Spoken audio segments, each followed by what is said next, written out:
High साथीहरु, आज चाहिँ मैले तपाईहरुलाई घरमै बसेपछि कसरी फेस प्याक बनाएर लाउने, कसरी राम्री हुने भनेर फेस प्याक लिएर आएको छु। घरको फेस प्याकै, घरमै बनाएको फेस प्याक। हेर्नुस् ल साथीहरु, भिडियो अन्तिमसम्म हेर्नु ल। एउटा बोल लिने, त्यसमा 1 चम्चा दही, राख्नुस् है। 1 चम्चा दही अनि बेसार यति थोरै मात्रै राख्नुस् है साथीहरु।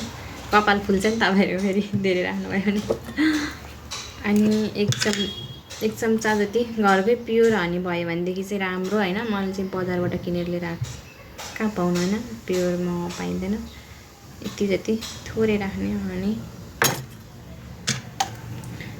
राख्ने। अनि त्यसपछि टमाटर राख्छु ल। भिडियो अन्तिमसम्म हेर्नु है साथीहरु। टमाटरको रस यसरी हाल्ने ल। यसरी हाल्ने।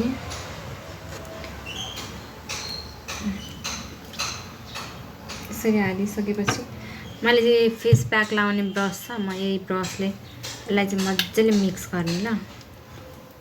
यस्तो हुन्छ। हर्दी थोरै भयो कि क्या हो कि है, मिक्स नभएर कि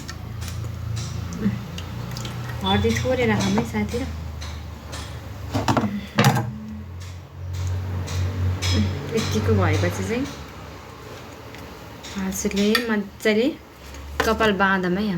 मैले चाहिँ कपाल पनि बाँधिसकेँ। अब यो हातैले लाउन पनि सक्नुहुन्छ है हजुरहरूले चाहिँ। मैले चाहिँ ब्रसले लगाएको छु। सबैतिर लाउनु। यसले चाहिँ तपाईहरुको घामले डढेको छ भनेदेखि कालो छालालाई एकदम साइनिङ दिन्छ है साथीहरु। यो चाहिँ नाइटमा लाउनु चाहिँ साथीहरु, नाइटमा लाउनु ल। यो चाहिँ कपालमा पर्यो भने फुल्छ भन्नुहुन्थ्यो। बेसार चाहिँ के हर्दी हाम्रोमा चाहिँ बेसार भन्छ।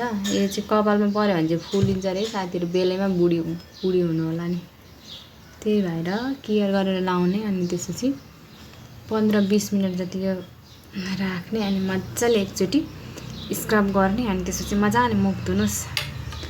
अनि त्यसपछि सनस्क्रिन या मोइस्चराइजर लाउनुस् है त। हजुर पनि एकचोटि ट्राई गर्नु त।